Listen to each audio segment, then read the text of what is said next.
Ina yawan magana akan kasance kuna da tsari, amma fa duk tsarinka, duk rubuce-rubucenka idan har baka yin shi a aikace, to fa aikin banza ne. Shi yasa Turawa suke cewa a wani rule nasu na 80-20% suke cewa 20% planning, 80% action. Shi yasa wani naga bidiyon shi Bahaushe ne nan yake cewa idan har kai tsaya kai sati 6 kana planning business ɗinka, to tun anan business ɗinka yayi failing. In ka tsaya kana yin business plan satuttuka ka ɓata lokaci kana business plan, to tun anan wurin business ɗinka yayi failing. To wannan batu haka ne.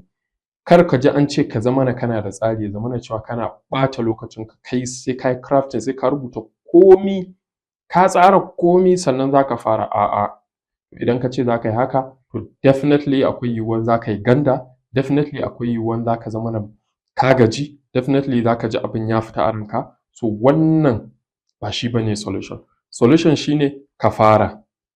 A hankali kana gano matsalolinka kana gyarawa, a hankali kana yi kana gyarawa, a hankali kana yi kana gyarawa har ka zama standard, har ka zama kana da tsari, cikakken tsari.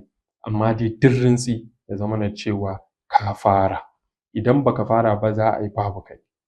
Ko baka kai mataki ba in dai ka fara wata rana za ka buɗe ido ka kai wani matakin da kai kanka baka tsammani. Wannan shine a taƙaice, ka sani cewa aiki shine mafita ba yawan surutu ba. Na gode.